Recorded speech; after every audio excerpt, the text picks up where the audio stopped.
guys, good morning. Ayan, dito tayo ngayon sa trabaho. Ayan, habang nag-iintay tayo, ayan po yung sasakyan na gamit ko. Ayan guys, ayan. Ay, wala lang magawa, kaya ito video ko. Ayan, kamusta kayo dyan guys?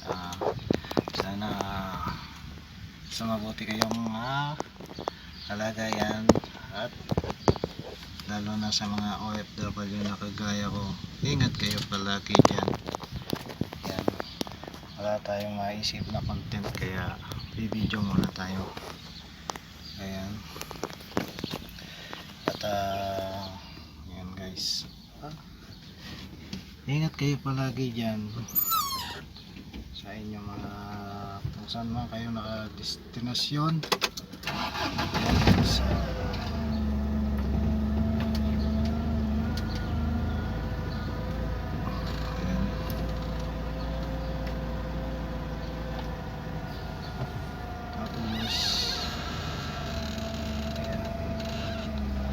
family shoutout nga pala dyan sa aking mga kasamaan sa SM YouTuber family at sa aking mga kaibigan dito sa YouTube.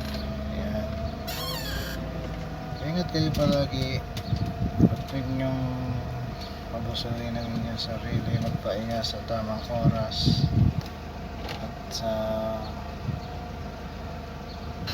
mga gagawin pa sa bawat oras.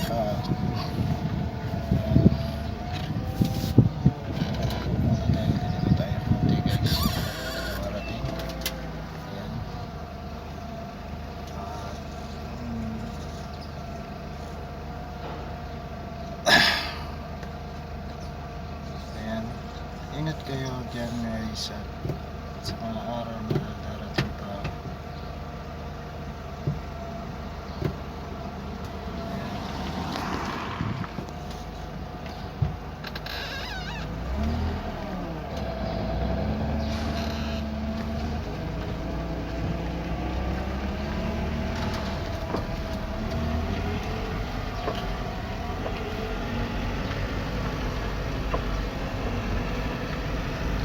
Ayan guys, habang nag-video tayo, ayan, nag-drive na tayo. Ayan, iikot ko lang kayo.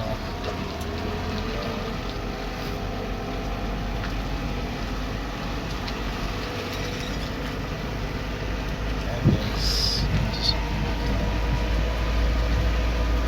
lang muna tayo guys.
guys, medyo nakapag-ikot tayo ng konti kasi ayun, tinatamad pa akong trabaho kaya inikot ko muna kayo. Ayan.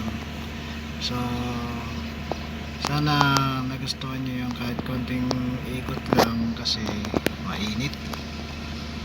Ayan guys, ayan, kaalos kagigising ko lang. Ayan guys, mega shoutout nga pala lalo na sa mga kasama natin dyan sa SMY Tuber at sa mga kaibigan natin dyan sa YouTube. Ayan, sana huwag kayong magsawang sumuporta sa ating channel at lalong lalo na sa ating mga kasamaan dyan sa SMY Tuber family. Ayan, mega shoutout sa iyo dyan, Ate Shane TV, Elias TV Vlog, Bell Vlog, Proud to Rai, Ronnie Pumok, ayan, Nicky Mes, Michael West, Joe Barbers, ayan, Lil Lars, Katrobak Libuhon, ayan. Ayan, maraming salamat sa inyo guys and God bless. Ayan, sana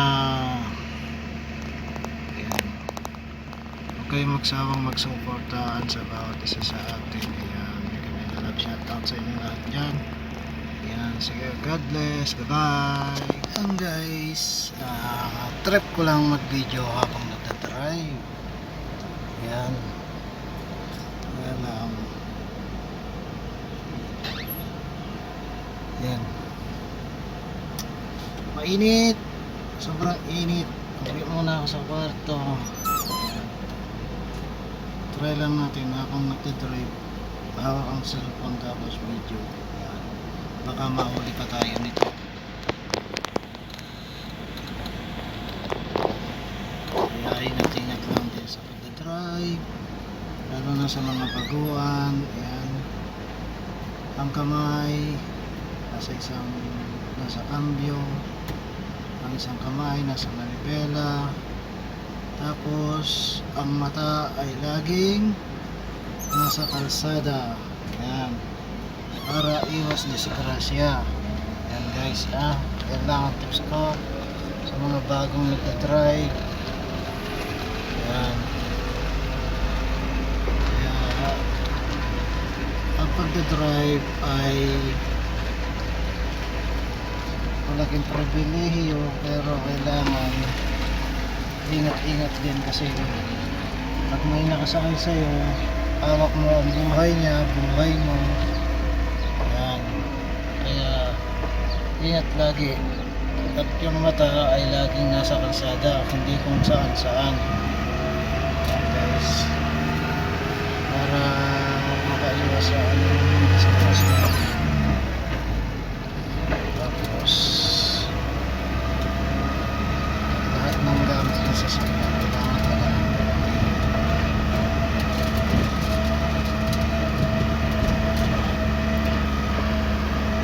hindi yung tamo sa tao yung nakatingin, kailangan diretso sa kalsada. Pag ang iyong utak ay dapat nasa iyo drive lang, hindi na kung saan makatingin at yung isip mo kailangan nasa pagkula lang at laging